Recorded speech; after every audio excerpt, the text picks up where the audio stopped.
Hey guys, this is Connor with North 40 Outfitters. We're coming to you today. We're talking about string building.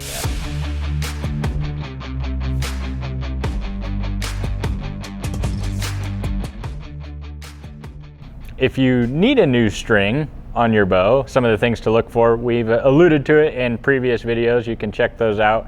We'll link them somewhere up here in the corner.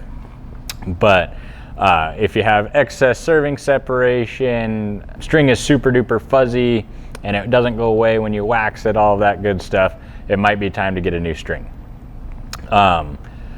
So when you come to get a new string, whether you're ordering it or getting it from us, the string building side of things, we need the final length and the colors and all of that stuff you want.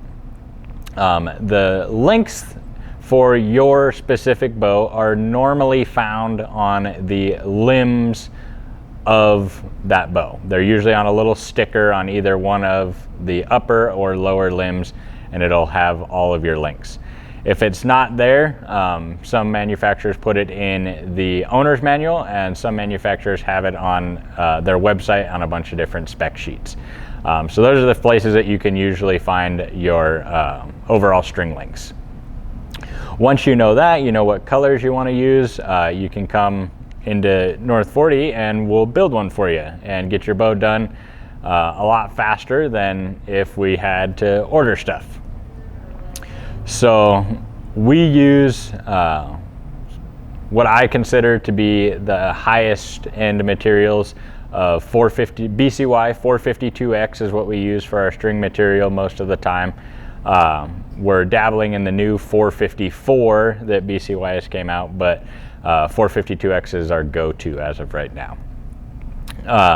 We use all Halo braided servings. We use 14,000th serving for all of your end servings, and then we use either a 19,000th or a 21,000th serving for your center serving.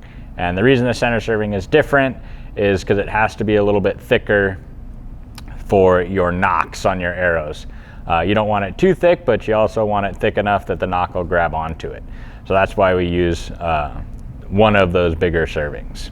So the whole process, you lay it up. Once you lay up the overall length of the string, which is the most important part, if you ever have peep rotation in your string, it comes from the layup. The layup has to be super consistent on its tension of all the strands, or else when it relaxes, when you get to full draw, some strands are still under tension, some are not, and that's what will cause that peep to rotate around.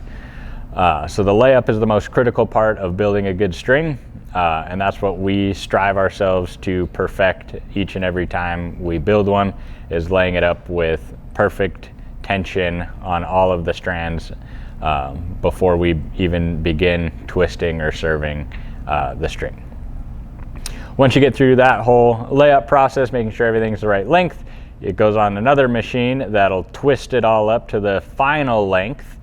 Once it's twisted up, it'll go on the stretcher that will stretch it at 4 times the amount of tension that it'll ever see on the bow to get every last little bit of tension that is different from those strands. It'll even them all out. It only does so much though, that's why the layup is so critical. We stretch our strings until they're done. It's hard to say a time frame. Generally speaking, it's about an hour, sometimes it's a little longer, just depending on the string lengths. But we stretch it until they're done stretching. And we know they're done stretching when they stop gaining length. So they go back on the other machine to make sure they're at their final length. If we have to add or remove twists at all, we'll do that. And then we'll begin serving. Once your strings and cables are all served, we will put the speed nocks on there in their designated locations if your bow has any, and heat shrink those. Once that is all done, it goes directly from those machines onto your bow. So it has no time to relax at all, which is where you have that shoot-in period with most aftermarket strings. they still recommend you shoot it 50, 100 times to settle those bundles back in, because they had time to relax during shipping. Where ours would go directly from being under hundreds of pounds of tension to right on your bow, so they don't have a chance to relax over time, which eliminates the shoot-in period. So you can go from right there to shooting your bow and not have to worry about shooting them in. That's the general idea of what we do here to build your string set for you, and we strive ourselves in making it as good as we possibly can. So if you're in the Great Falls area here in Montana, you can stop by the local West Great Falls location. We build them in-house right here. Currently this is the only location building them in-house, but if you aren't near Great Falls, you can stop in at any of our other locations and have them call me. We'll build them up and we'll send them over, and they can get you taken care of. If you have any questions, suggestions, leave a comment below. Don't forget to like, share this video, and we'll see you in the next one.